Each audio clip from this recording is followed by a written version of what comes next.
Mm-hmm. And we're live. And good afternoon, Mr. Gower. How are you?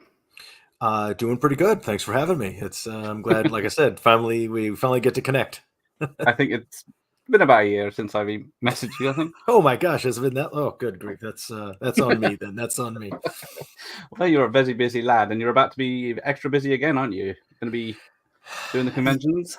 Yeah, we've got hopefully we've got a couple appearances coming up, and making sure that we can actually go to them and do them and not be sort of in violation, I guess, of things. But it's of course, it's a little bit of a question, even with like screenings and things like that, which I think they're okay. But you want to get kind of like official word back from the guild, and make sure that you're not that guy. But I think it's unfortunate, especially on that if something that has nothing to do with today, but it has something to do with, I don't know. That's a tough thing. So it's, we'll see. So we're coming up with busy season, and, the good news is hopefully, or the positive thought of it is maybe it'll all be done by the time, like September, October gets here. So it's only August.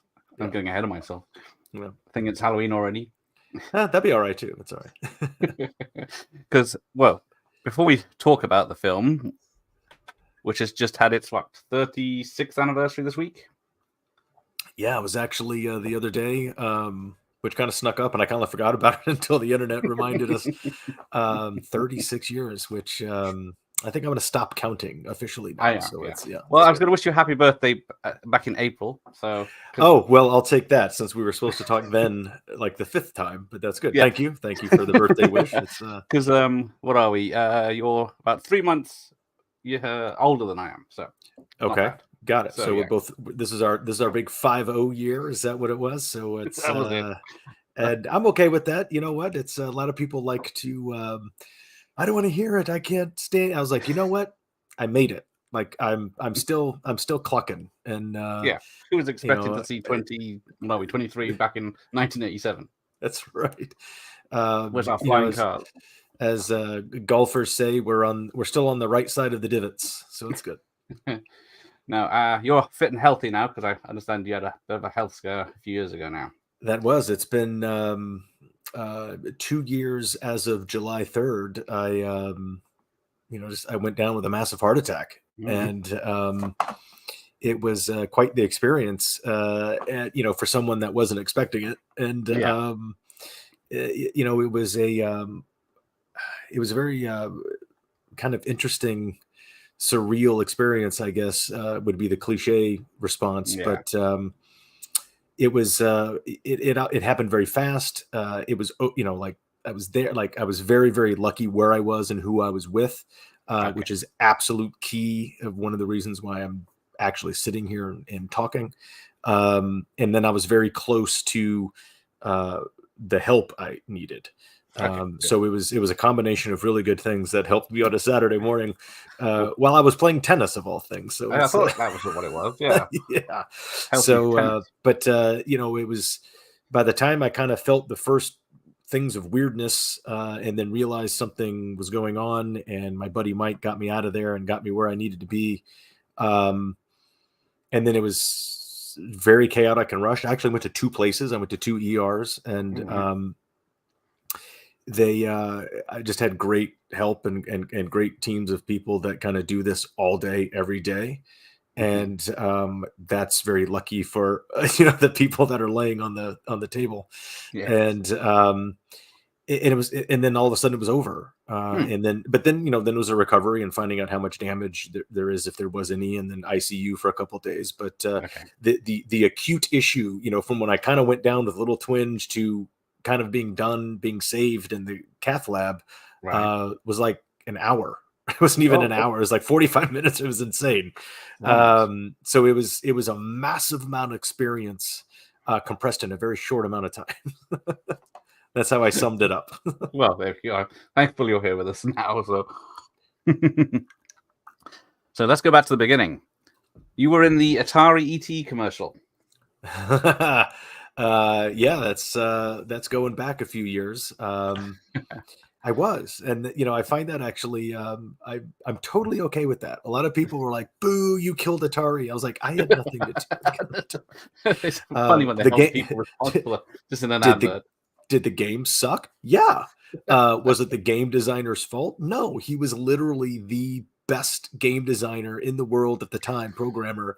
And if you watch Zach Penn's documentary called Game Over, it's a Mhm. fascinating documentary, and they actually show the commercial in it. Right. So I'm in that tangentially. But the story about the Atari programmer, and they were rushing the game out for Christmas, and normally Yeah. he builds a game in like 6 months, and they gave him 5 weeks. And Yeah. everybody wondered why the game sucks, and if you fall in the pit, you can't get out. I was like, okay, Yeah. this is why. I played it a couple of times, but no. But yeah, that was I remember it was a fascinating shoot. It was a big production on a stage, and we kind of recreated the ET thing in the backyard with the baseball in the shed, and Right. that 2 days, I guess I was on that set, are just kind of really burned, and kind of burned in your memory banks there, because a lot of cool stuff went down. Yeah, I bet. Because you've also done. Well, let's have a look. Some of the list of my favorites. Knight Rider, Billy and Knight Rider. Yes. And unfortunately, when you're a kid in the 80s and you do a lot of television, you're either a Billy, a Tommy, or a Billy, Tommy, or that's it. You're a Billy or a Tommy. But you got to sit in Kit. I did, which was kind of rad, because of course we all watched the show as we were doing it. I got to do a couple episodics, or episodes of series that that you're fans of before you actually get to be on it. Cool. So who doesn't want to be 11, 12 years old or something, and talking with Kit, and hanging out with Hasselhoff. So it's good. Yeah. Could you skateboard? Because your character could, I believe. So was that you skateboarding away? It was, and that's the one funny thing, because I will confidently say I'm rather athletic. I have good hand-eye coordination, and balance and ability, and I've done a lot of weird stuff, and a lot of I've been in the circus many times, and Right. things like that, and played every sport you can. And one thing I'm not great at is skateboarding. And I grew up where it was invented. It's like I literally grew up in Southern California, and everybody had skateboards. The difference was, who didn't have a skateboard? This guy right here. And I just wasn't allowed to own a skateboard, while all my friends were out there, carving it up. And granted, breaking wrists, and breaking elbows, and scraping up their face, and that's probably why I was never allowed to have a skateboard. So I wasn't very good at it, and boy, I tried, and I bailed. I busted my ass many times with my friends' skateboards, and I told my mother years later, I was like, if you just let me on a skateboard, I wouldn't have been as bad. And There you go. so I kind of you can wing it a little bit, but the confidence on it is not high, because I just didn't do it. I know guys that can jump on their board now that it's like walking, it was like taking a bath. It's so natural to them. Cool. And it's terrifying to me, because I don't have that confidence, and it's very frustrating. It's better than I never had any balance or was able to stop or anything on those things. So Yeah. It's it's the confidence. You have to do the move 100%, otherwise you're going to eat shit. That's true. Which I have done many times. But yeah, so also TJ Hooker as a Hooker's son, Tommy. As a Tommy, yeah, of course, a Tommy or a Billy. 2 episodes of that. Yes, That was supposed to be more. That was an interesting story, because I was TJ Hooker's son on a giant television show with none other than Shatner, and don't forget Adrian Zmed and Heather Locklear, of course. Oh yes, but it was an interesting kind of circumstance with TJ Hooker, because it was just regular audition process. He got cast. You're joining the show, because I guess I don't remember what year this was. This was like 4 or 5 of the series. Yeah. And he always had kids, and he would talk to them on the phone, but then they decided to bring the kids into the storyline and on screen, because he was divorced, and they lived up, Pacific Northwest or something, Portland or Seattle. And they came down to visit. We had a couple episodes, and Yeah, one of them, the sister actually gets kidnapped. So it's like the sister gets kidnapped, and we're all worried, and we got to find the bad guys, or not me, but the TJ Hooker and Zemed have to find the bad guys. And it was interesting because that season we were supposed to do more episodes, and the show got canceled. And then it got picked up by another network, but they didn't bring the kids back. And it was, so that was that. And then herein lies one of my, one of my particular personal kind of like, oh no, that, things didn't happen, but kept you from doing other things as well. Cause I was still under contract with the show, even though they weren't bringing it back. And I'd gotten other opportunities and cast and other things that I wasn't able to do.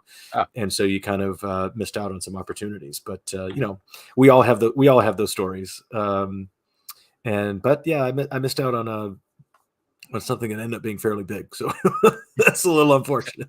Oh dear. But yeah, so then also the A-Team, you were Billy in the A-Team, Billy Lawrence. See, there you go. So you got to hang out with Mr. T. I remember I saw you riding on his back. That's right. That was I remember this very well too, because it was a couple of my favorite things, the A-Team and being up in the mountains. So we actually, it wasn't shot on a sound stage. We weren't on a lot down in LA. We were way up in the mountains in the national forest, and we were actually lumberjacks, which was kind of cool. So I always say I'm totally open to being incorrect with this statement, but I'm fairly confident that I'm the only person that's ever chopped down a tree with Mr. T. I think you can say that. Yes, that's right. Even though I'm not really like I'm not really a logging fan, because I don't like to see trees cut down. But well, they did make a cannon from those trees, so it was all in good. They did, of course. So it's I think they shot 2x4s out of an air compressor or something. So it was it was very interesting. But no, that was a great experience, because of course I think it was season 2 or 3 or something. So we're all fans of that show, and my dad and I would watch that show together all the time, and to go up and actually be on the show. And I remember, like you mentioned, riding Mr. T's back. That was the very first. I remember this very well. It's like, okay, it's the first scene that my character is in, and I'm getting a piggyback ride from Mr. T. But of course, and he comes into the window because Dwight Schultz as Murdoch, who's the best character on that show, is being crazy, of course. And they're going to their banter, and I'm trying to hold on to Mr. T, and I am laughing my ass off. I've just got the gig, Dwight Schultz is cracking me up, and I'm trying to hold it in there, and I just can't. You can totally see it. Nice. Yeah. Well, I could go through a long list of other TV shows, but Remington still stands out because you got to with Pierce Brosnan, future Bond, of course. That's right. So it's I've actually, let's see, let me make sure I'm not missing one. No, I think I'm good. I have actually met and hung out with 2 Bonds, and worked with one, so that was kind of cool. Yeah, I met George Lazenby out at a bar one night. We just I was with some friends, and there was Lazenby was there, so we just kind of hung out. I was like, yes, please. Why not? Oh, we had other plans later. Yeah, that's not happening anymore. We're hanging out with Lazenby, and then working with Brosnan, who ended up being a future Bond, of course. Who, it's funny because everybody drags Brosnan as Bond because I think the movies were real campy, and he was so so kind of slick and corny, but that's just a rehash of kind of a modern Roger Moore Bond. But I think the delay, because it was all had to do with Remington Steele and TV, like they wouldn't let him do Bond, I think, or something. And I think all that was happening like as I was doing that. They were like, you're Bond. He's like, the network's like, no, he's not. Which is crazy that they wouldn't let. Like, why did you not let your guy do that? Yeah, but advertising for them. I'm actually fine with that because we got Dalton, who I think was actually a really good Bond. So yeah, he's great anyway. Badass. But I thought he was a good Bond, and we actually had sort of a little more dark, brooding Bond, like you're supposed to have, that we haven't seen until we got Daniel Craig. So it was good. Yeah, but people weren't ready for him in the late 80s, were they? So what have we got here? Oh well, hang on, I missed a bit. Night Court, Brian Reeder. Can you spell a arraignment for me? Not without making a mistake. It's that, that's another great. Like I said, I've done a lot of great episodes of great TV shows. Yes, you have. And what's interesting is everybody goes, "You have the best television resume." And I'll get to Night Court, but there's a reason. And Yeah. Okay. I was like, you've done so many awesome shows. And I was like, why? Is because my television spectrum, instead of being the kid that was on a show that went 5 or 6 seasons, Okay. I did 5 or 6 shows that went 1 season. So I was free to have the opportunity to do all these great episodics because I wasn't locked up doing one show for my entire career. And I think that's sort of a cool thing, but also this opportunity, because like I said, a lot of those timing and contractual issues and casting stuff, you don't get, you miss out on some things, but you also get up. But I was very, very fortunate to do as much work as I did. And Night Court, I mean, who doesn't like Night Court? What a show. Yeah. And I think I was just watching some. I'm a big fan of Pluto TV. If anybody watches Pluto TV, Doug, I don't know if you get it over there or not, but it's I think we do get over it. Yeah, it's fantastic if you like old television because it's free and there's still ads, but I'm okay with that. And it's you just turn it on and watch old shows, and I'm watching Cheers and Night Court and Maude and things like it's fantastic. But just getting casting as this corny kooky family that was the guest stars on this episode that like super uptight, super conservative, straight and narrow Midwest type family that gets in trouble in Manhattan on a vacation, and they're fish out of water. And they drive everybody crazy, but that was nice people. Yeah, that was an opportunity to actually completely go over the top with something. So that was fun. Yeah, but yeah.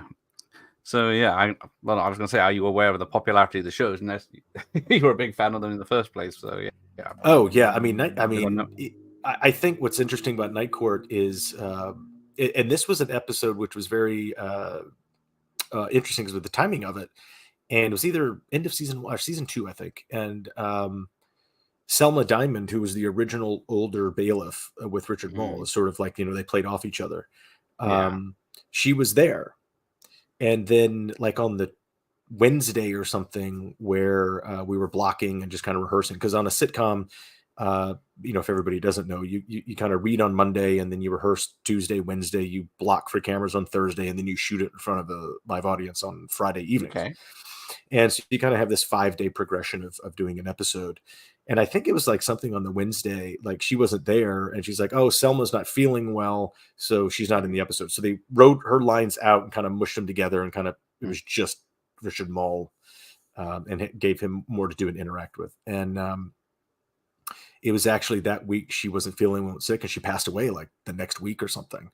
Then she got replaced with another bailiff, and then Marsha Warfield ended up coming on the show. But also at the time we had Ellen Foley, which was the other defense attorney, and then she got replaced by Marky Post, who everybody loves Marky Post. And but look, that show, there was clever writing, there was great performances. Harry Anderson's great. I mean, because he's just a performer and a magician and all that. And but Larry Roquette is just, I mean, come on, he's ridiculous. He is. He's ridiculous. He's he's a television icon, and I don't think people. I think people in the know give him his credit, but I think people also forget about Larry Roquette as one of the best. Yeah. Because I love him in a film called Madhouse with Kirstie Alley.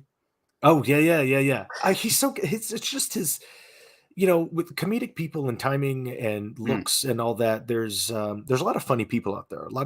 But a lot of people force their funny, and a lot of people are funny. It's overtly, and then some people just have a thing, and it's a timing or a movement or a look or some sort of vibe. And they just find it and they become what it is. And Larry Roquette's one of those guys that just kind of commands that, and he's great to watch. Yeah, because I think Madhouse was, because I didn't get Night Court until much later over here, but that's where I first saw him. Apart from, I think it was Star Trek 3, where he's a Klingon, but he's not very recognizable in that. Right. And Now, I'm Kirstie Alley's guessing. in Star Trek. Too. Of course, yes. I'm guessing you weren't the one obsessed with a married woman who was Jane Seymour, but Oh, but how I wish I was. Yeah, that was back in the day when we had network movies of the week, and it's what was interesting is that was I was just kind of the neighbor's kid, and didn't have a lot to do. It was just sort of like a kind of character that didn't have a lot to do with the storyline, but I guess the neighbors and they had a family, so it was sort of the offset of that. And my dad was Richard Mazer, and so I was like, wait, I know this guy. It was like this big, tall, kind of like really funny but dramatic actor guy, and I can't remember who the mom was. I just can't forget now. But Jane Seymour obviously was this kind of scandalous movie of the week where someone cheats on somebody and it's all the scandal breaks it down, and unfortunately it was not with me, so it was. Yeah. All right. Got a question from Sophie. Did you have a dream role as a kid? Ooh. Hi, Sophie. Dream role as a kid.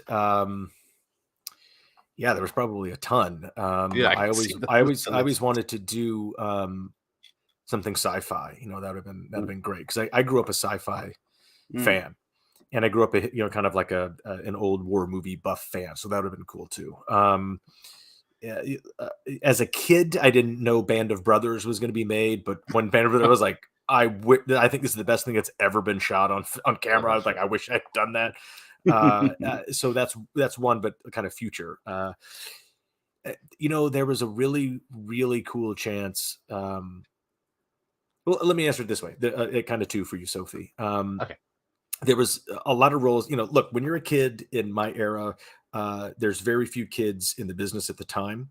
There's a lot, but about 80% of us did, or about 20% of us did about 80% of the work, if that kind of makes sense. So a select few did a bulk of the work. So we got to work often and a lot. And I feel fortunate enough to sort of be in that group. And we all we all audition for the same stuff every day, constantly, for years. So that's how everybody. You just see everybody. I mean, if someone gets the part and you're like, oh, congrats on that. Damn it.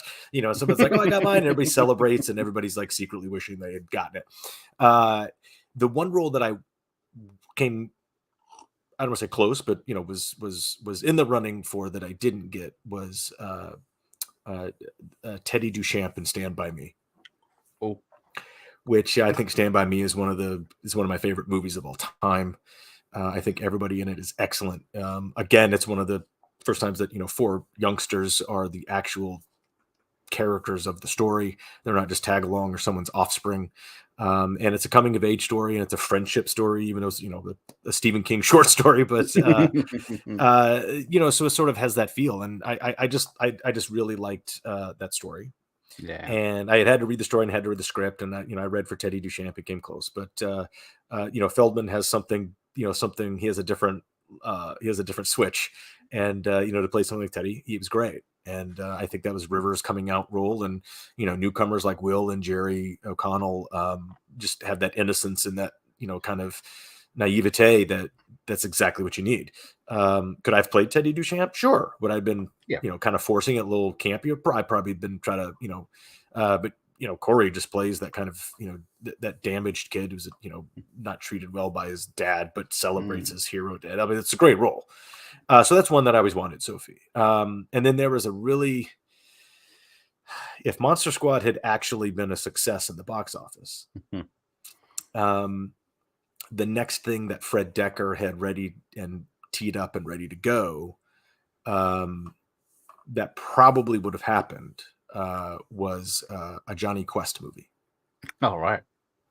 And I would have liked to think that I had a very good shot of being in that.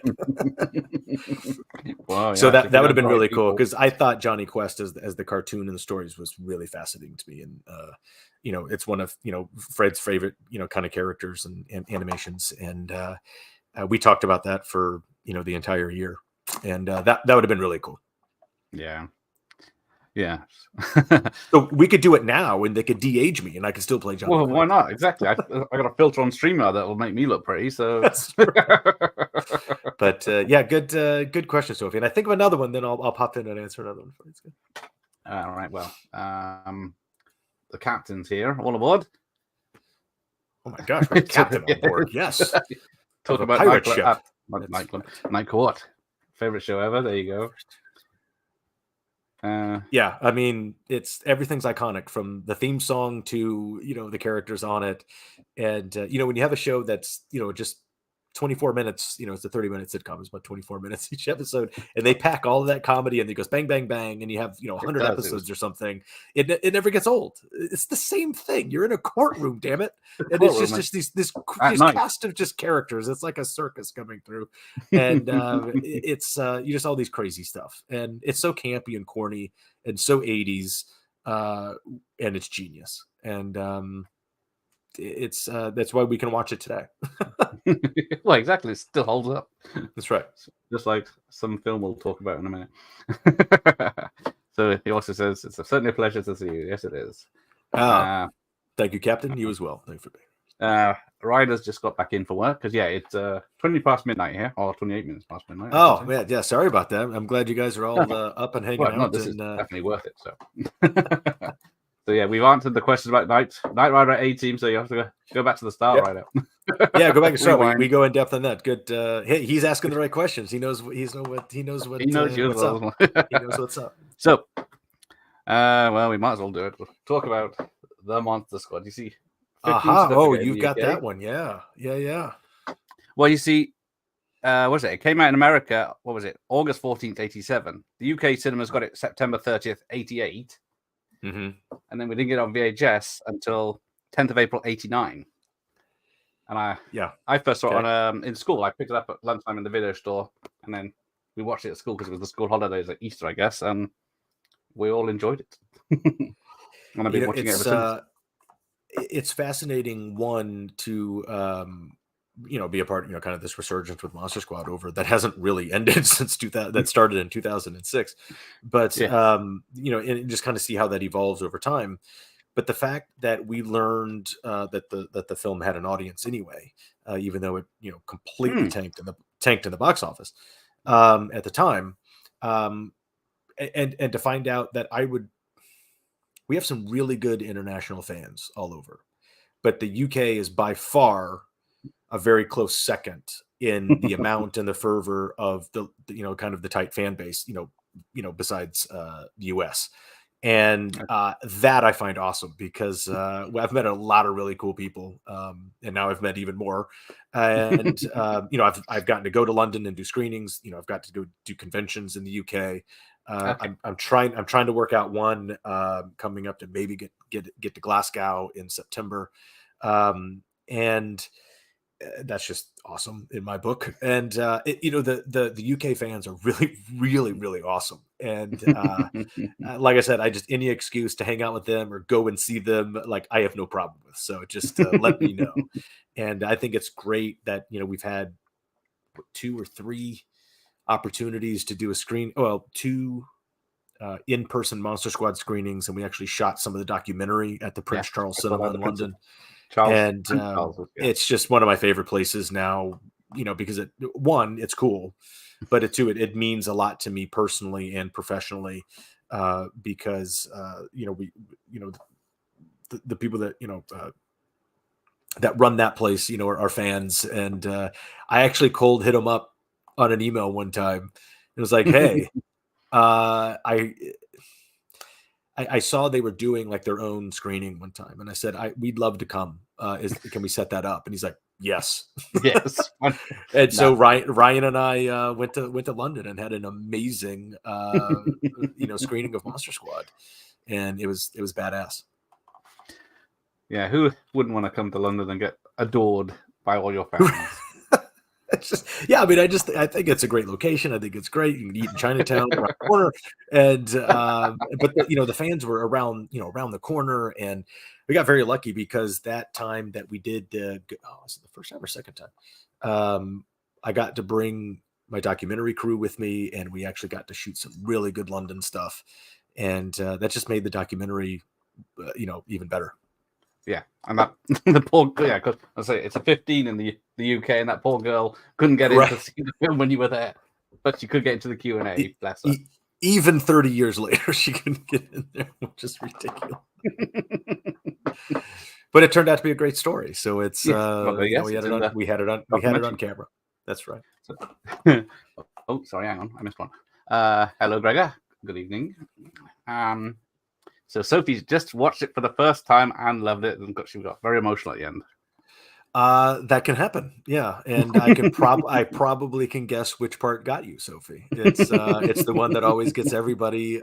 Doesn't matter when or who they are, it still gets them every time. So that poor Dracula going off into yeah, that's right. He was the real hero. No, it gets you. It pulls the old strings there, and but what's great is it did back in the day. And it does now. And Sophie just watched it for the first time. So, and I guarantee you, if you ever watch it again or you wait 5 years, it's still gonna get you. It does. Okay, I can attest to that. Because Ashley is. Can you get cuter? I mean, it's like this. It's so sweet. Yeah, she's 5 years old and just rocks. She's the hero of the movie. And is just an absolute badass. But look, Frankenstein going away, and it gets you. Come on. Don't, I'll start tearing up. Right. Got Paul Tans here. He loves Monsters. You might hear a lot of this tonight, if that's all right. That's what we're here for. Rudy was his idol. He wanted a BMX and a pack of cigarettes. Well, hopefully you got the BMX. That's right. Well, so if you were here earlier and we talked about my non-skateboarding skills, I do have some good BMX skills because I did have bikes. Because bike, that's another thing we invented in Southern California is the BMX world. And, bikes back then were, even the top 3 or 4 brands, really, really expensive. Like you could get you can get some badass stuff. And it actually cycles back to the ET Atari commercial that you mentioned. Because part of ET, if you've seen ET at the end where they're being chased by the cops and the feds, all the kids are going through the neighborhood. And what's very interesting about ET, it was actually shot in 2 different neighborhoods that I actually lived in, and the awesome scene where the kids are going down these kind of graded out, soon to be housing. Oh yeah. Not housing projects, but it's a big subdivision. Those houses hadn't been built yet, and they come riding and the cars go down. It's a great action sequence on bikes. We invented that. That was my neighborhood.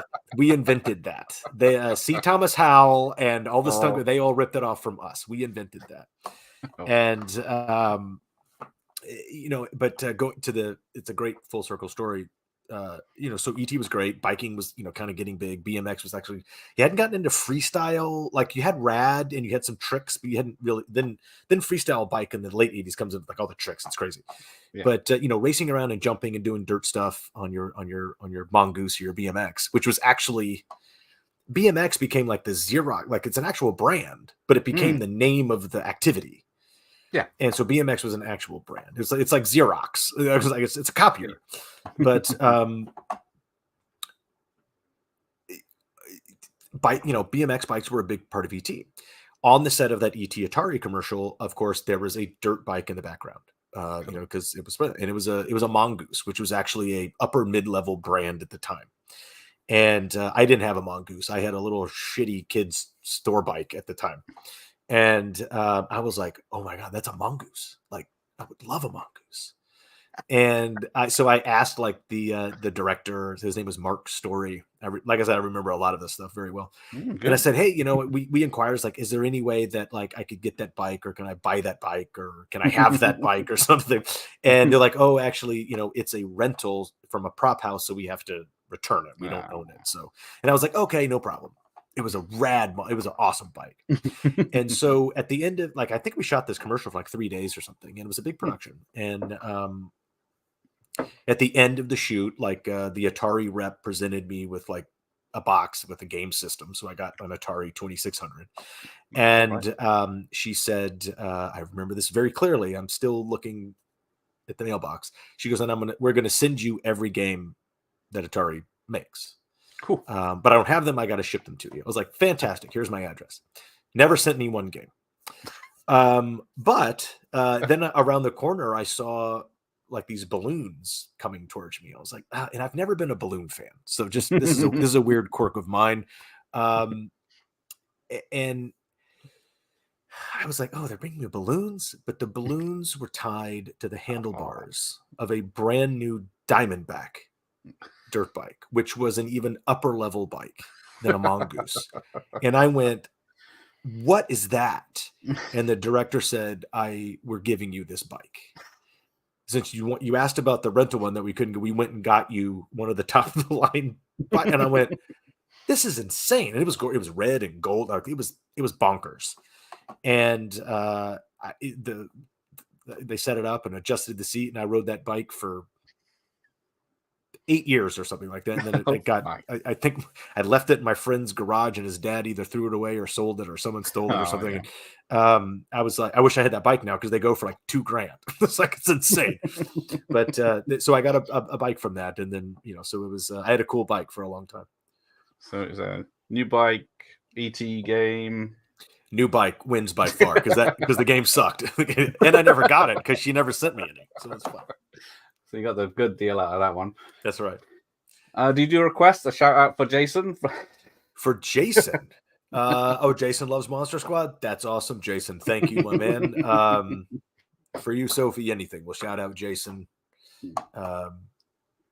It's great to have Jason in the squad. It's great. Welcome to the goddamn club.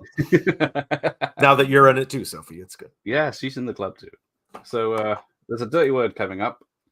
Do you think a version of the Goonies? Because both movies have Mary Ellen Trainor in it playing them up. This is true. Like I said, if you're a kid in the business at the time, you're either Billy or a Tommy, and your mom is going to be Mary Ellen Trainor. That's just a fact. I don't think so, because I think Monster Squad is very different than the Goonies. Is it a bunch of kids running around the neighborhood trying to do something? Yes. Yeah. But the stories are very, very different. Monster Squad actually has a body count. It's like legit. No one's safe. I just think they're different. I think they're similar in some aspects. If you look at sort of the kind of cliche characters that we all have, but every ensemble crew has that. But it's not really cliche, because if you went into a neighborhood and went into someone's backyard, that's who you're going to find. This is just how it was. Like, you're going to find a group of dorks running around like we all were, and you're going to have your buddy, you're going to have your smart friend, you're going to have your cool friend, maybe you're going to have the one that's probably not athletic and eats Twinkies, and and then you have the little one that pals around, and then look, this is just how it was, and I think it was a reflection of that. Now, you said Goonies. Goonies isn't a dirty word. It's fine. The Goonies are great, and the Goonies fans are great, and we, some Goonies fans are Monster Squad fans, so we've all got to share. The Goonies are great at saving their neighborhood from a developer. They were great at that. Thank you, Sasha, for that. And I'll leave my your Paul was the Twinkie eater, Grant. But you can't not have your group without that. I mean, it's what I'm saying. It's an absolute necessary, and these are your friends that shape your life. Like, that's the whole point of Stand By Me. And I think the greatest line in that whole movie is at the VO at the end, where he goes, "But you'll never have friends like you did when you were I've never had friends something that I had when I was 13. God, do we ever?" And you never have friends like that again. No, they're just different. And these are the friends that shape your entire being. Yeah. Yeah. The captain says the Goonies, Stand By Me, and the Monster Squad are a coming of age tale trilogy, which, yeah. That's a good triple feature right there. Because they're all very similar, and they all have a connection. So Paul wants to know, would a reboot work? So that's the question. They were rebooting it for years, starting in 2009, and it took a long time to develop. A lot of people were trying to crack the nut. Fred and Shane weren't involved in it at the time. Okay. Rob Cohen, who was a huge producer and a huge director, was actually a young producer on the original Monster Squad. So when the resurgence came out and it kind of got big again, we he was like, "Hey, we're going to remake this," and he teamed up with Michael Bay's company, Platinum Dunes, to reboot Monster Squad. The problem with making the Monster Squad in 2009 or 10 or 12 or 14 is you can't make this movie anymore. You're not allowed. The kids aren't allowed to do and say and do the shit that they did in this movie. You're just not allowed to. Yeah. So how do you do that with the same thing, with the same story? So it took a long time for them to kind of figure it out. And then as it had been a couple of years, Universal Studios announced that they were launching their Dark Universe. So they were doing their Avengers with other classics. And what no one knew at the time was that Dracula Untold was the first installment of that. And no one saw it. And they went, oops, The Mummy is next. Can we borrow Tom Cruise to put him in our movie? Yeah. And then The Mummy came out, and not even Tom Cruise could save the movie, which I didn't think was terrible. I think it wasn't terrible. The movie was not terrible, and I thought she was great. What a great look, and everything was good except for Tom Cruise's character. Like, get that guy out of here. I mean, he's a bad mash. He is like a campy mashup of Brendan Fraser in The Mummy and Harrison Ford in Indiana Jones. Like, who's this guy? And it's like, no, we don't need Tom Cruise. It was a good movie without that guy. It was a big distraction. And so when they announced the Dark Universe, Platinum Dunes, they were like, well, if they're doing it, there's no reason to redo the Monster Squad, because it's so the reboot is dead in the water, and everybody rejoiced. Okay. Now, so a reboot even in 2023, I think we've seen it. We've seen it more than once, and that's okay, because you can't remake the Monster Squad anymore. Now, a sequel is a different story, because you can make that movie, but a reboot doesn't work, and we've seen it. It's so that's the next question. This next question. Sequel. And so a sequel is different. Because you can touch on what you did, and you can do a passing of the torch type thing. And there's some really cool thoughts and stories out there. I wrote one years ago as a follow up. That's just kind of really cool, with some really cool elements that for the fans and for the original kind of group. And now it needs to be updated because it's like 10 years old. But it's I think a sequel works. But Fred and Shane have actually been asked over the last 5 or 6 years to do it, and I don't want to say they don't want to do it. It's just who was asking for what, and there's been a lot of funny anecdotes and stories of what studios and streamers want, and I think one of them, like, they were actually at Netflix, and the Netflix execs were like, okay, so what we want is sort of like, with the popularity of Stranger Things, we want to redo Monster Squad as like a series, but like, within the vein of Stranger Things. And I think Fred, looked at the guy and went, have you seen Stranger Things? Is this like, we've already remade this show. Like, you already did it. And he goes, so let me get this straight. You want me to remake a show in the vein of something that was made in the vein of something I already made? I think we've already seen it. Yeah. And so no one was really getting it. And, but that's always been the battle, the frustration between execs and studios and creatives. It's like, they're like, no. Did you see Twister? It was a great movie about tornadoes. We want it's called Tornado. And we want tornadoes in it. And instead of a cow flying around, it's going to be a goat. Sold. And that's literally how a lot of people think. You're like, no. But they've had some really good stories about that. And then I think they were somewhere else. My favorite story, they were both in the room, Fred and Shane, and these are just two really creative, smart guys. And I don't remember where they were. I just call it Amazon or something. And they were talking about it, and they said, okay, so what we want is, so obviously it's in the future. So the kids are older, and they have to come back to their hometown, and then they encounter something on that's sinister, and they have to relive the trauma of doing it before, but have band together, and that's like contentious, and like they don't know if they can do it, and it's dark and scary. And Shane went, "That's it," and they were like, "Yeah, that's what we want. That's what we want." He goes, "No, that's it. That's Stephen King's It. It just came out." Yes.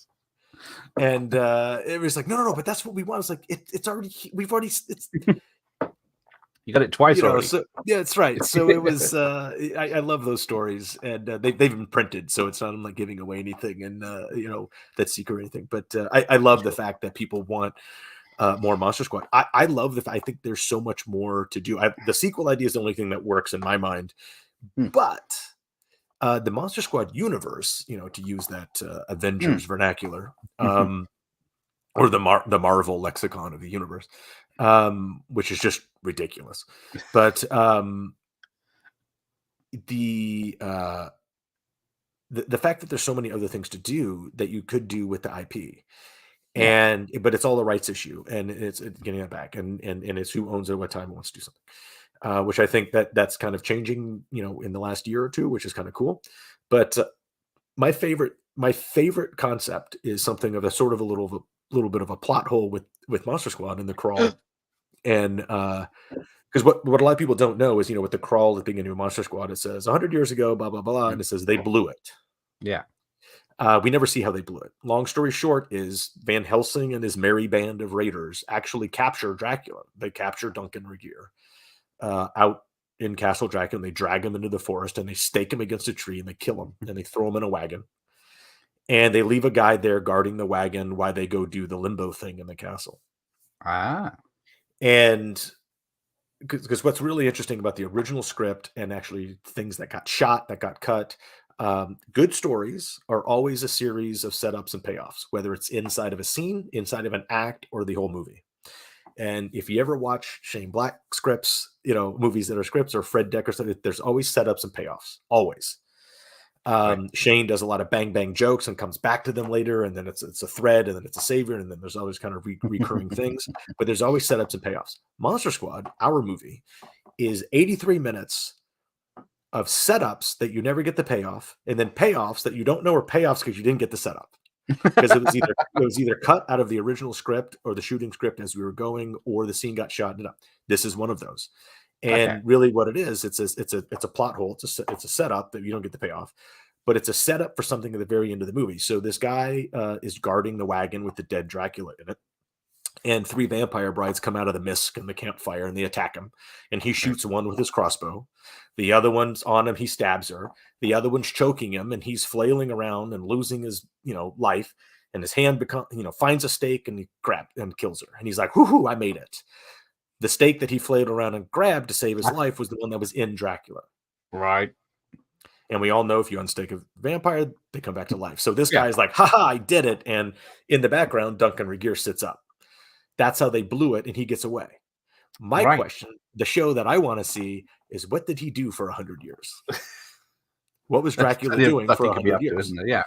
So, I kind of want to, put all of these world events, even before I saw the, kind of first Wonder Woman, which is great when you put kind of supernatural elements into real world events, and, with evil forces or evil spirits or, bad juju. Dracula, I think, has, had some sort of participation in a bunch of, nefarious and bad shit and conflict, for 100 years, because that's who he was, as Vlad the Impaler, if you go all the way back to, that stuff. And, why is he just not, why would he change? And I think that's a series. That is. I think that's a really cool series, but, and then, cause he has to wait 99.9 years to get to our day. And that's why everybody loves Duncan as our Dracula, because our Dracula, like, he looks too classic and too put together, which always bothered me a little bit. He looks a little too much like the cliche Dracula, to be walking around for 100 years. Like, he just went and got some fresh stuff. Like, he went to the cleaners and had some bespoke cravat made, right? It's fantastic. But, he's so focused and angry in our movie, and because he's been waiting 100 years. He has to wait every 100 years to do this. And he got out by the skin of his teeth last time. And then he's like, "I'm not screwing it up this time." And a bunch of kids get in his way. That's why he's pissed. That's why he throws dynamite at us and like thinks he blows us up. I mean, it's pretty hardcore. They didn't have that in the Goonies.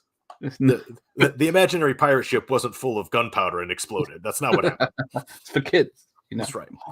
So I think that's why he's so pissed that we're in the way. And my favorite scene in Monster Squad is when Duncan pulls into my driveway and runs over the picket fence because it's very symbolic. And then he just gets out and he tears the back door off his own car one-handed. That's a great shot that a lot of people miss. Yeah, there you go. So yeah, there we go. Because you've got who have you got working on it? Stan Winston and his team, Richard Edlund and his team, Shane Black and Trent Decker, Pete Hyams, and then Bruce Borton, and then all the actors and John Grease and all fantastic heavyweights and soon to be heavyweights. And you're absolutely right, Captain. It's it was a weird thing of a number of things. And if we actually dive into this, if you've seen Wolfman's Got Nards just a little bit, the documentary of why didn't it work, and people have their own opinions. And I think it's a combination of like 6 things, four or five, 6 things. One of them is the rating that it got at the time. I think the release time that they released it, they should have released it at Halloween. The rating hurt it because it was PG-13 in the States. It was 15 in the UK. Kids couldn't go see it. Like in the UK, 15, you just couldn't even go. It wasn't even like you could be accompanied by your older brother. You just couldn't go. PG-13 is you had to have an adult go with you. But look, in the States in 1987, parents weren't going to the movie with you. They wanted to drop you off and get you out of the house. Or you got on your BMX bikes and rode to the mall or rode to the Cineplex and watched movies with your friends. You locked up your bike. Everybody, there are bike racks outside of everything. Or if you took the bus, or you took the subway and you went to the movies. That's great. But the rating hurt that. The other thing that happened is, what I think is the biggest issue of why the movie was not successful in the theater, is Monster Squad was a neighborhood and schoolyard word of mouth movie.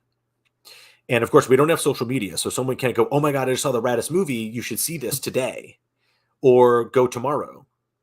You have to wait till if you go Saturday afternoon at a matinee on opening day, and then you have to go till Monday to tell your friends at school.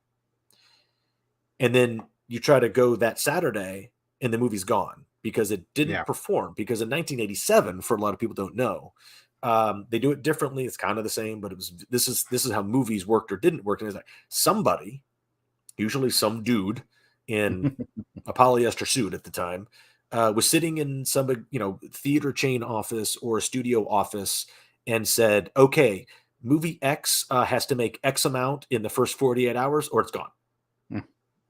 So you have about 48 hours to make your first impact to see if, movie chains are actually going to go, okay, it's valuable. We're going to keep it for another week. Yeah.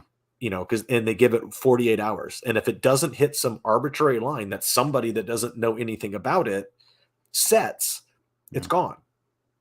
And if it was allowed to season just a little bit and stick around for another weekend or two, I think all the kids would have gone and seen it because it was a word of mouth movie. Because look what happened when they finally did see it, either on VHS or on HBO. They taped it and they traded it in the neighborhood. And they passed it around to their friends, or they went to the video store every weekend and got the same damn movie.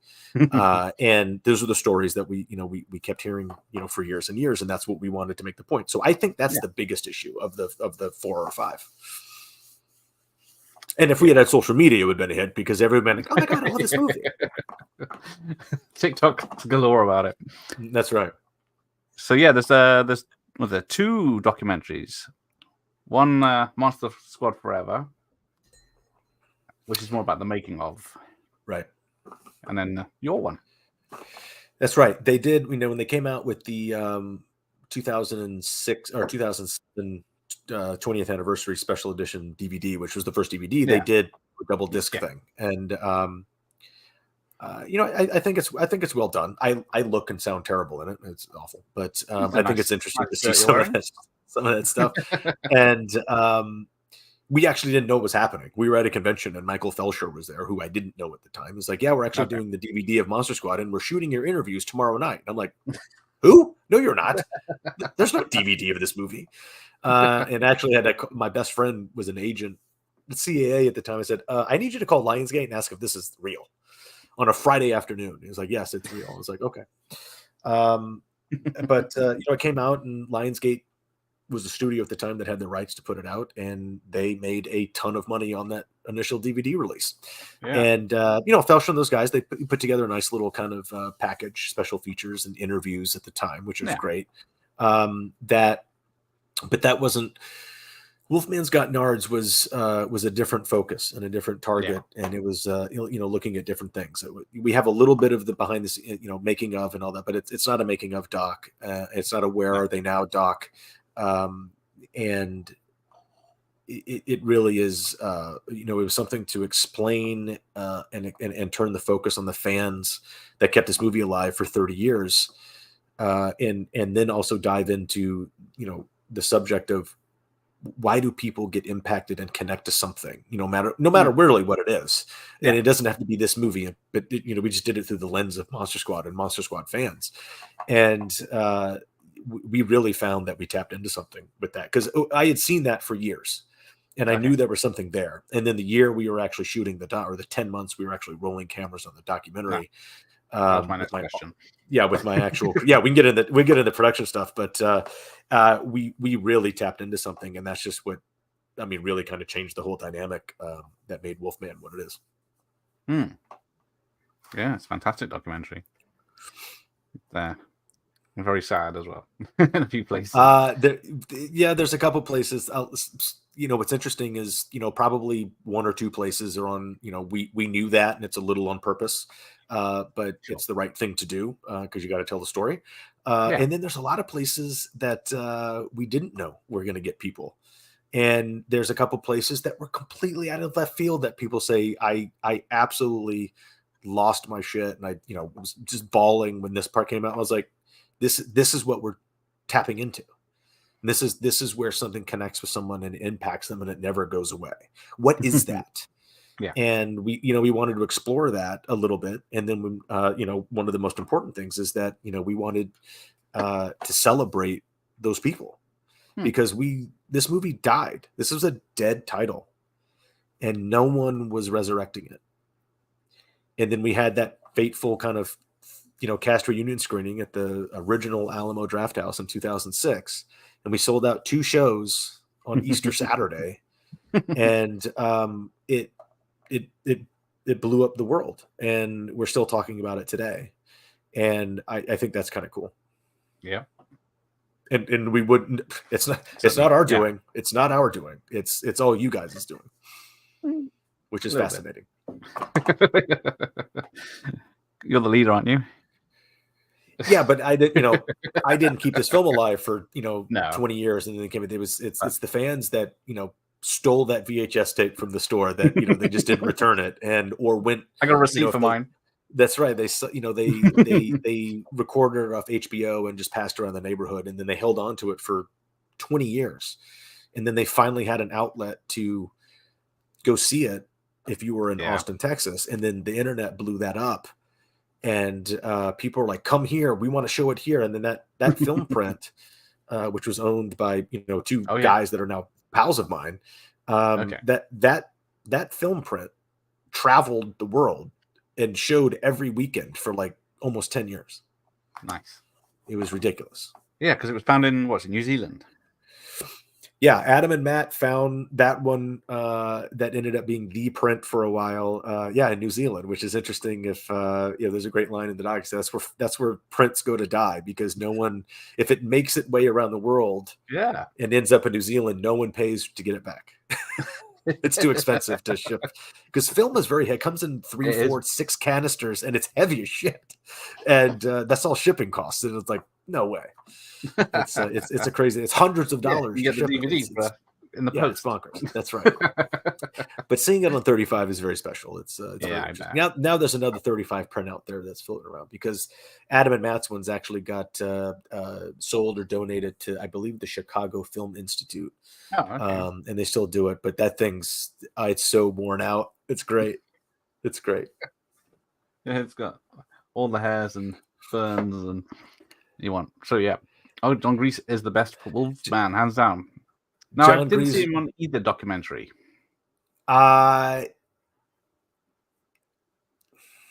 He doesn't have an interview, but there was a segment. So we actually shot, at a very awesome film festival called Fantastic Fest in Austin, Texas, which is kind of it's Alamo Drafthouse thing. It's their film festival. It's a very cool festival, and I kind of feel part of that kind of family from the beginning, because we were very, very part of that cool club. And on the 30th anniversary year, when we were shooting the documentary, I got asked to come and do a special thing. I brought my crew. We showed a little teaser cut of the documentary we were working on as we shot it, and then we actually shot interviews and shot some stuff during Fantastic Fest. And I actually not myself, I helped, but I had this an awesome friend of mine, Allison, in Austin, Texas. We got together. Her husband's a writer, Jason, and we're very, very cool friends. And she was kind of like an artistic, creative, designer, set designer type person. And we fabricated and rebuilt the treehouse inside of the bar at the theater and had this party. So we reconstructed the treehouse in the bar, but we kind of made it fit inside of the actual architecture. And we had a fake tree, and we had Rudy's alcove and a window and a screen going. And I brought a bunch of production stuff and costumes and props from the movie and a bunch of fan art. And we had this party, and we were documenting all of that. And I flew in a lot of the cast, including John. And John came to Austin to celebrate this kind of 30th anniversary party at Fantastic Fest. We had them all on stage. There was like a cover band that was playing this cool music, and we documented this awesome experience. And we ended up cutting. It was about 3.5 minutes of the documentary, and at one time our documentary was 90 minutes right on the dot. And we cut about 3.5 minutes out of that, and we cut that segment out, and it's now in the special features of something that hopefully will be coming out soon for people to watch. So it's good. There's a reason it got cut, but we'll let that lay. Yeah, you also you see, my point is, you see John Grease in that, and yes, he is actually. You said he's the best Wolfman, hands down. He's the best. It's John Grease, but. We have to give credit where credit is due. John is the desperate man, which is a great character name in a script. We have the two best characters in any screenplay that's ever made. We have Desperate Man, and we have Patrick's sister. That's their names. They don't have real names. That's their names. In the script, it says Desperate Man and Patrick's sister. Which is hilarious to me, because if we ever did a sequel and you have Lisa Fuller as the character, her name is Patrick's sister, and you never say her name. You just go, "Where's Patrick's sister?" Could be a running joke. Yeah, it's a running joke. And but a guy named Carl Tybalt is actually in the Wolfman suit as the kind of suit performer, which actors normally don't do. The actors that you see as the face don't actually are in the suit. Except for sometimes people like Doug Jones and things like that, but you may see him in and out of stuff just because he's recognizable. But suit performing and all that is a whole other kind of shebang. And so Carl was in the suit, but John doing the transformation and doing this stuff, that's him, and him getting shot, and at the end, like, John Grease he's the best. Yeah, I know him from Fight Night 2 and Running Scared, and all sorts of great stuff. Yeah, and Running Scared, it's the Peter Hyams connection of why John's in there. And he's one of my favorite characters in any movie. He's Laszlo, the guy that lives in the wall in Real Genius, right? It's a fantastic character. It's down in the tunnels, and that's right. It's like winning all those competitions. Yeah, I've lived here for 10 years. You're like, you live in the walls? I'm like, what is happening? But yeah, John's fantastic, and he's still a very, very nice guy. And now you get to see him on stuff like my gosh. I'll think of it in a minute. It's the giant show that just won a bunch of awards. So yeah, I guess now if Monster Squad was the massive hit with sequels galore, you living in your Beverly Hills mansion and everything, that's right. Or do you think you would have been other child actors where fame sort of destroyed them for a long time? I'd like to think no, because I just don't. I think usually when that happens, there's reasons.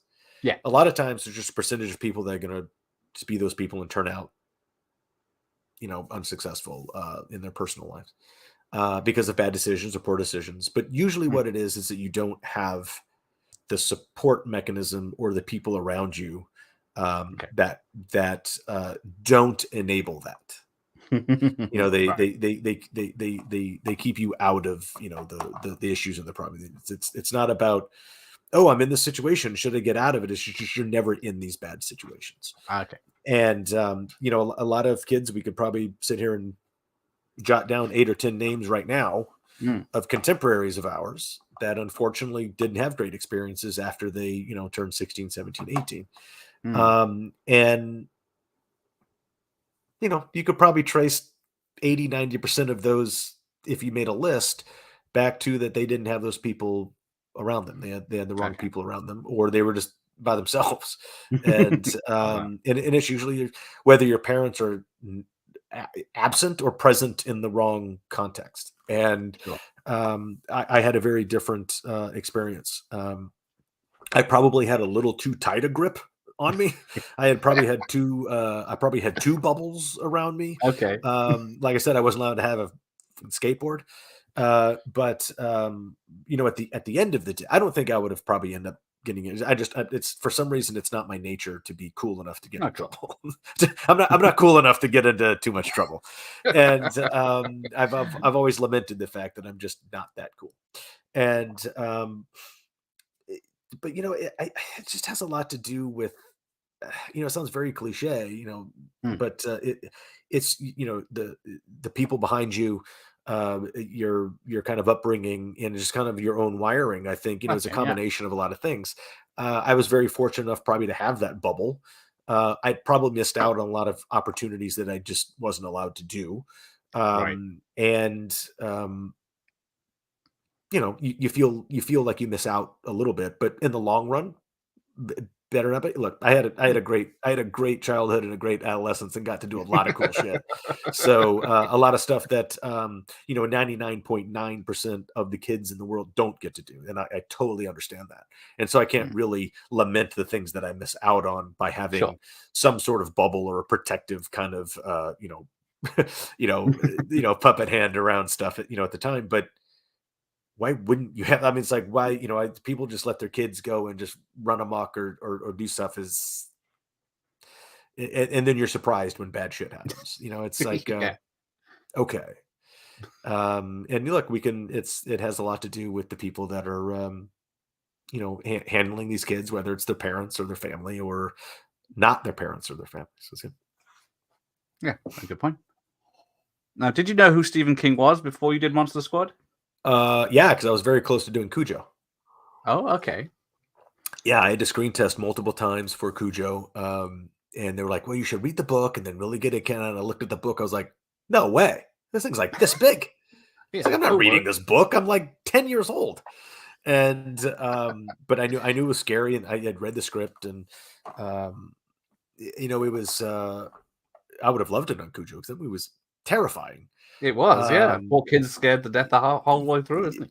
Yeah, and I think that's why I think I was probably a year or two too old at the time. And then Danny, had just this angelic kind of aura in this face. I mean, it's just ridiculous. I was a cute kid. Like, I'm not going to say I wasn't, but Danny Pintaro just looks like something created out of an AI. He's like before we had AI, he was like, what is this face? It's amazing. And he just has that scared look, and it was just perfect to be trapped in a car. And it's still terrifying. That's one of those movies you see, you're like, I don't need to see that again. No. I saw it. I keep near dogs. I don't. Yeah, no, I don't be scared of dogs. Unnecessary. Yeah, I was just slobbering. Oh, that movie has everything I don't like about dogs. Yeah. Have I ever seen The Night of the Creeps? Have come a year before. The Monsters Squad has the line, "People who've been dead for years don't get up and walk away on their own." Yes, and I mean, obviously, Night of the Creeps was written and directed by Fred Decker. Yes. And I will ask you. Is it? I can't. Under my glasses. Slasher Fred. Is that? That's a great screen name. Since we're talking about Freds, we can be in the Fred Club. In the bathroom sequence of Night of the Creeps, there's actually a little Easter egg on the back wall, the little piece of graffiti that says "Go Monster Squad." And that was the day shooting that scene that Fred got word that Monster Squad was going to get made. And so he wrote on that wall in the background, "Go Monster Squad." And so, yes, I have seen Night of the Creeps. And yes, Line, and Night of the Creeps is great. It's exactly what it's supposed to be. And, that's got Jason Lively in it, who, is a lifelong friend of mine. And he's a couple years older than I am, but he had a big family, and his sister Robin and I are the same age. And so we were always pals. And of course, their little sister is Blake Lively. So that's she did all right. Also, she did fine. She did fine. She'll cope. Yes. Ryan Reynolds married well. Let's just put it that way. But Blake's great, and she was like, I don't even know if I knew her. I think she came around after like I was even around. She's super young, but that whole family's great. They came from an acting family. Their dad was an actor and an acting coach, Ernie. We used to go to their house and hang out. But Creeps is great, and Tom Atkins is just Tom Atkins. I mean, come on. Yeah. He's in the best Halloween movie. Oh. He's not wrong. But yeah. I'm not wrong. Got a killer Tash. I could never get a nick like that. Okay. So, talking of Monster Squad, is there anything that makes you sigh when or people when they quote something at you, you think a millionth time, or the music, Rock Until You Drop, or you think that playing every time, do you think? I know the stories where people get tired of it. Are there times where it gets old? Maybe. But and when I say we, so I talk about like Ryan and I, because we've been so close and together for so many years since we've been doing the Resurgence, and even Ashley. Yes. We've kind of been the three that, kind of go around and really enjoy this. But, Ryan and I, we did so much together, and we still do. But we even had our own brand for a while. We had our own podcast. We were going around, we were hosting stuff. It was fabulous. We're a great duo. So if you need some old silver foxes to do something for you, just call up me and Ryan. We'll do it. We can host bingo night. It's great. Does it get old when you look at it from the lens of two things? One, how many people on this planet get to be a part of something like this and have people excited to meet you or stand in line to take a photo with you or tell their life story of how much something like this meant to them? And this is sort of, a lot of the seed for the documentary and that sentiment. You have to respect that, and you have to appreciate that you're in a very, very small group of humans. The second thing is even if it is tiresome, or you're tired on a day, or you've had, the 150th person come to your table at a screening or at a convention, or the third day of a festival or something, and they're coming up to you. And look, a lot of the stories, a lot of the impact, a lot of what everybody loves about it is exactly the same thing of how they made them feel. And you hear the same stuff, but it's very individual every time. Right. What you have to realize is this may be the 75th time you've heard the same thing that weekend. Right. But it's the very first time that person has ever engaged with you and told them that story. And it's very, very important to them. And you have to understand that. And when you do, and you appreciate that, it's fresh for you too, because it's a new experience. It's the same story, but it's a brand new experience with a brand new individual. And it doesn't really get old. It just doesn't, because there's too many things that if someone, conventions are conventions, they've turned into this whole thing. I go to interact and connect with people and hopefully give them something that they appreciate, and that's an interaction. And you owe it to them for that 90 seconds or 3 minutes or however much time you got to give them, because that it may be just 90 seconds or 3 minutes to you, but that is an impactful thing for the rest, for a long time to these people. And who's not going to like that? I mean, that's incredible. Okay. And if you understand the bigger picture of it and all that, like it doesn't get old. And if you're not tapped into that and understand that and appreciate that, then don't go and do it. Sure. I see people all the time, and in my mind, they're doing it wrong. They're doing it for the wrong reasons. And there's so much more than the the 20 or 50 or $100 you get for your autograph. It's about so much more than that. But most people are just there for that and the interaction, because like, oh, this is such easy. I can make money this weekend doing that. I was like, yeah, okay, yeah, that's part of it. And but you got to like this. It's a very unique experience that not very many people get to be on that side of the table. No. And or talking about something 36 years later that people still get a ride out of. And why wouldn't you want to talk about it? Why wouldn't you want to continue to do that? Yeah. It doesn't mean that you don't have anything else to do. Yeah. I'm busy all the time. Like, I mean, I'm working on stuff. I've been traveling. I'm doing all the stuff. Like, I'm setting up in a corner in a house that's not mine to talk to some cool people and finally hang out. And it's why if you don't enjoy it, then don't do it at all. It's fine. It's totally fine. That's your decision. But I enjoy it. I love telling stories. I think I've had I really appreciate my experiences and my overall picture, and it's fun to talk about that with people that ask questions. Oh, yeah. Nice. Excellent. So yeah, we'll round this off. What are you working on next? I guess it's Comic-Cons for the autumn season, or HorrorCon. Yeah. If we can, there's a couple. We got to make sure that we've got strikes going on. I'm not in the WGA. I am a SAG member.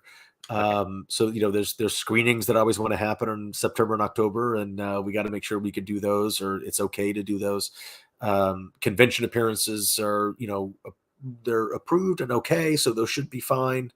But there's like rules, and so it's kind of interesting what you can and can't do if it's something new. So it's all very kind of it's not very clear. Sure. So I'm personally working on this because I know we're coming into busy season if it happens. And it will be a shame. Hopefully everything will be over by that time. It won't matter. Yeah.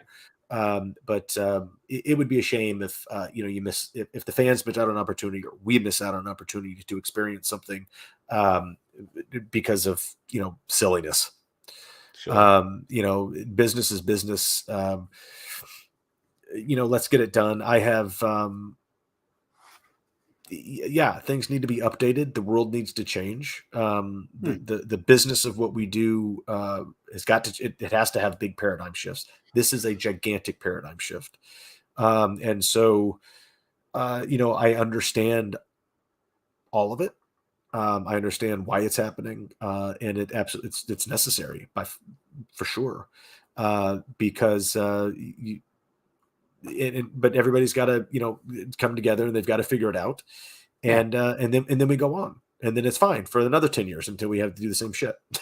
Well, yeah, because some other thing happens. But it's when the aliens come and actually say, "Hey, we're here. We've been here, and we actually are starting a movie studio and a streamer." Like, we're gonna have to have negotiations and maybe strike again and be like, "Hey, well, okay, we don't have contracts that say intergalactic streaming."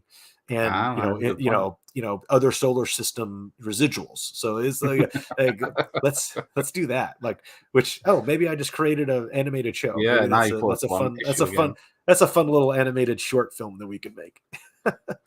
Yeah, that's right. Nice. But okay. See, you never know. So that's what I'm working on. I'm working on that new show.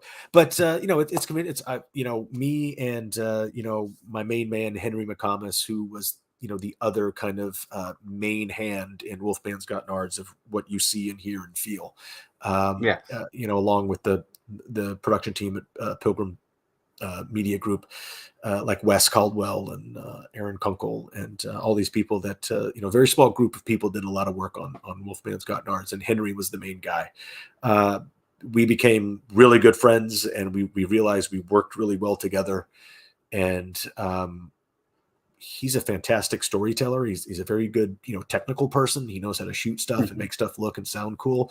But he's a very good storyteller and has great ideas. I love his scripts, and we jump on board and we try to break stories, and we're working on one of his projects right now to try to get anybody interested in jumping on board.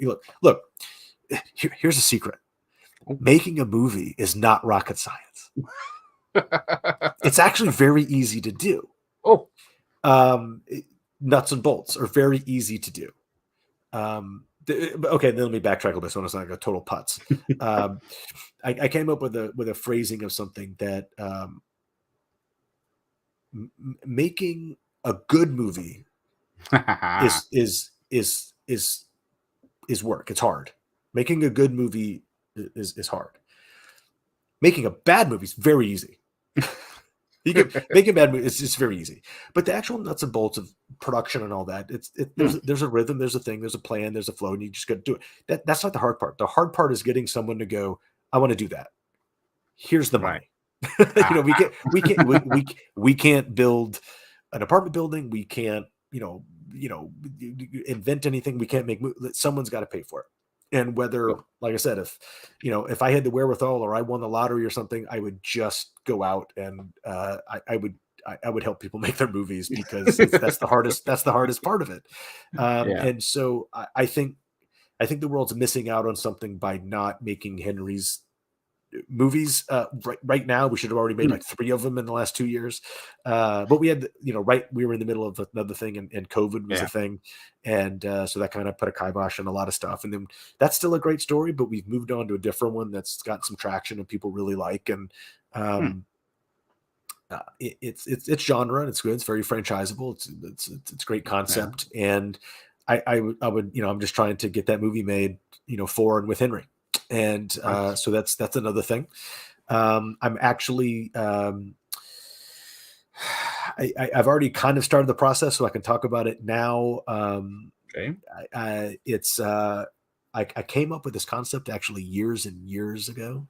But it was, we have a lot of talk, all the time, there's certain health awareness and women's health awareness and things like that. A big problem with health awareness and wellness and being men don't talk about their stuff a lot. It's either conditioned not to, or we don't, we really don't not only do we not talk about it, we don't verbalize it, we don't get something checked out, and then you end up with problems. And, this is probably almost 8 years ago, 6-7 years ago, I realized that I have access to and reason to use one of the greatest words that's ever been put on paper. And I realized that it became part of people's lexicon and it means something. And I wanted to start a men's health awareness campaign. Okay. Which is just sort of an informative type thing. And, I thought something like it's a brand, and I'm launching that brand hopefully soon. And one of the verticals of the brand is going to be a talk show podcast type thing, where we get together with, doctors and professionals and healthcare professionals and really cool dudes and actually talk about stuff that most people won't talk about. And it's called Save the Nards. And because why not? Exactly. And it's there now. And then ironically, I had that kind of on the kind of counter as something I wanted to do, but I got very, very busy. I went into the production of the documentary. At the same time we were making the documentary, I had created a show that I sold to Nerdist and Legendary Studios called Short Ends, which was a hosted show with Ryan Lambert and I that we celebrated short films, showcased them, and interviewed filmmakers, and we're just celebrating short films and the people that make them. And that was a great concept, and it was a great show. It was just at the wrong home, and nobody saw it. And then their channel died, and then definitely nobody saw it. But we did all that simultaneously. So, the Save the Nards kind of brand launch got pushed back for a while, and then COVID happened, and I probably should have done it during then. And but then, like you mentioned at the beginning of our kind of chat, in July of 21, I went down with a heart attack. And so that kind of, put things on hold, and, kind of re-engineered some things, and just tried to, get better from that. But earlier this year, I really started kind of putting that plan back together. Now it looks like it's Johnny come lately. Like, oh, Andre had a heart attack. He's doing a health awareness campaign. No, I actually did that years and years before I had the concept. But it's hopefully it'll be it'll be announcements of the cool stuff and some a show talk show / podcast type thing called Save the Nards. Obviously there'll be some, some stuff that you can, probably buy, a hat or something, or a shirt that says it. And have your merch. It's and because you got to have it. And really what I want it to be is just kind of an awearness conversation thing. And because even after the heart attack, a lot of people admit, I do a lot of podcasts. And the heart attack was a topic, but a lot of stuff people were like, hey, thanks for mentioning that, because I came up with a thing was like, hey, if you haven't been to the dentist in 5 years, you should probably go. If you haven't been to see your doctor in a year, you should probably go, especially if you're 35, 40 years old, definitely 45, definitely 50, because things just change no matter who you are or how you think you should be. And you never know. And there has been more than one time that, just talking about this in my experience with a heart attack, but health and wellness in general, you should have a healthy lifestyle anyway. That's just like, we don't get into that. Like, we're not judging anybody. It's just go get checked out. If you think something's wrong, make sure you're okay. And don't be like, oh, that feels weird. And then wait 2 years, because then it's too late. Because I also have a personal experience with that. My dad did that. My dad had, I have bad cardiovascular genes, obviously. And my dad had open heart bypass surgery years and years ago, when he was in his early 60s and or mid 60s. And years later, he was getting short of wind, I can't, short of breath, and I'm not feeling really well. And he's like, oh, I guess just it's my heart going. Oh. And we're like, what are you talking about? Your heart just got redid. Like, your heart's fine. And he didn't tell anybody that he was feeling this for like over a year. Oh, right. And it ended up being like 2 years, and he had a bad episode. He was traveling on a trip to the Grand Canyon, and it just didn't go well. And then he went to the hospital and found out he had stage 4 lung cancer. Oh, shit. That had already spread. So it's over. And it ended up being a case of asbestos-related lung cancer because of his time serving in the Navy. He was around asbestos, and apparently got it and affected him, 45 years later. And we only found that out because they don't tell you that stuff. You have to actually request it in yourself. And there's two types. There's the mesothelioma and then the asbestos-related lung cancer. And so we had to deal with that. And we were like, he goes, yeah, about 2 years ago, I just started feeling like, I was like, 2 years ago. And he just was like, it's just my heart. It's probably going out. His heart was completely fine. And, we did that. And he goes, oh yeah, he's got this. And it's probably about 6 to 8 weeks. Shoot. And they were right. It was 8 weeks on the dot, and he was gone. And had he gone and had it looked at before it spread with it, maybe there was something to do. Maybe there was some treatment. And that's just one of those things of, some guy thinking it's something else and not wanting to go and get it checked out, not being bothered by it, not wanting. A lot of stuff that men do is like, I don't want to bother anybody else with this. Mostly myself, but I don't want to, like, oh, you got to drive me to this appointment. Like, it's crazy what we do. It's crazy how we approach this stuff. And I've always been interested in science and biology and health and wellness and medicine. I think Western medicine is fantastic. I also think it's awful. It's I think there's so many things we don't get information on. But being healthy is a very simple thing, and it's all a decision. It's a choice. And people ask me, if the heart attack, but it's like, oh, do you have to change your lifestyle and eat differently and do different? I was like, look, everybody else that had a heart attack that has to change their diet and exercise and do different things and quit smoking and quit drinking. I was like, they have to change to my lifestyle. Like, that was already my lifestyle. And I still ended up having a massive heart attack. Mine had to do with a couple other factors. And one of them is genetics. Lifestyle is very, very important. And I'm not judging anybody. You can live your life you want to, but just understand the effects of things. That's totally fine. Lifestyle is obviously important. And, sometimes you can make good decisions or better decisions. But genetics is always in first place. Genetics will always beat the drum of whatever tune you're going to be playing.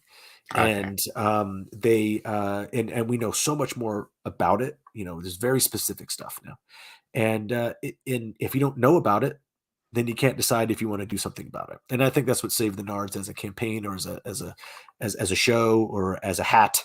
It really, all it is, it's about a conversation starter. Okay. Yeah. And just information and awareness, and that's it. That's all I want it to be. Yeah. And maybe we get to co-brand stuff. Maybe we get to be part of great events and other brands, and just kind of be out there and be like, hey, we're those guys.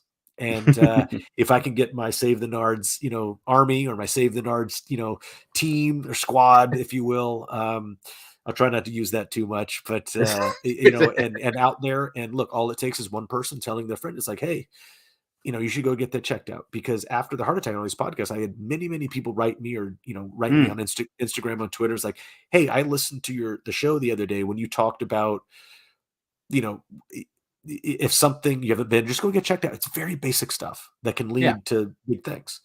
And I've had dozens and dozens of dudes say, hey, I thought something was weird, and I went and had it checked out. It wasn't a thing, but we noticed something else. Okay. Yeah. Or I went and thought something was weird and had checked, and it was exactly that. And we caught it way on. I'm okay. And I've heard that dozens and dozens of times. And that's exactly the point. That sounds nice. I think we need more of that. I think, dudes just need to be okay with getting checked out or talking about it. The other thing that we don't do is we don't talk to our partners about it. Whether your partner is a dude or not a dude. We don't share a lot of stuff. Oh, this kind of hurts. It's kind of weird. Go get it checked out. I came up with kind of a saying that's like, you'd rather be wrong than too late. Yeah, exactly. So sound advice. Yeah, you'd rather be wrong. And there's so many easy, simple things we can do. Look, healthcare is totally bonkers and fucked up here, but I'm not trying to make it political, because that's a totally losing game. But we do have it, and you have to find ways to meet it. And if you have to just go pay for a visit, then go pay for a visit. It's very simple. Oh, my insurance doesn't cover that. Important enough. Shell out the $250 for the office visit and get that scan. Just do it. There's plenty of places to get it looked at, and there's a lot of ways to get things done that you need to do. I know the UK, you've got the NHS, things like that. There's some pros and cons to just about every system that a human being can create, right? Yeah. But it's still there, but you've got to be your own advocate, and you've got to try to make things happen. And where we also fail as humans in that endeavor a lot, or come up short, I don't want to say fail, come up short, is, oh, well, I just got to, they said I can't do it, and I just got to wait, or it's a long thing. It's like, there's nothing I can do. And if it's something important, find a way to get the information that you need.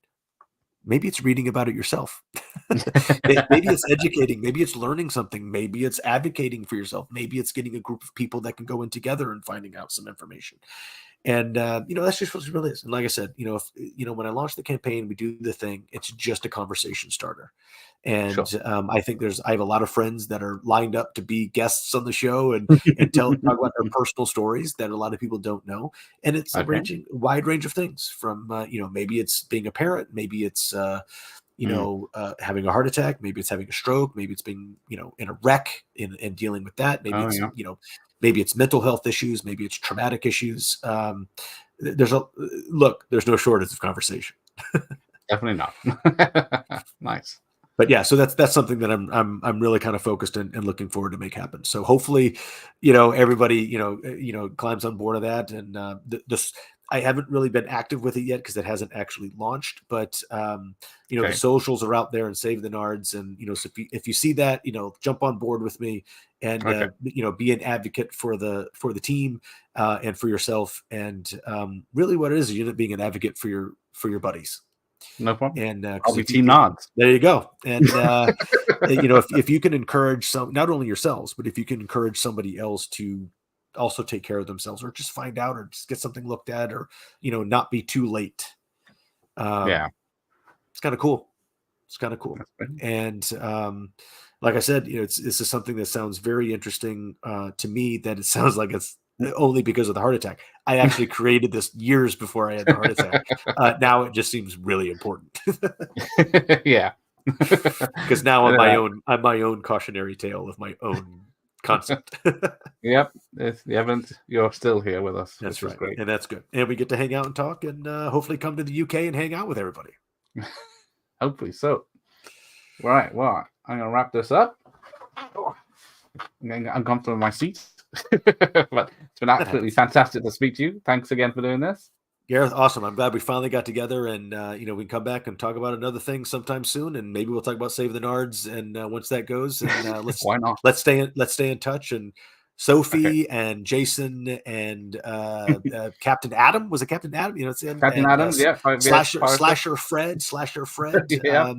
Hopefully I'll be, back in your neck of the woods soon, and we can all hang out and have a pint. One pint. We can have one pint. Don't want to overdo it. One might be it. All right. Okay. Thanks for everyone that joined us.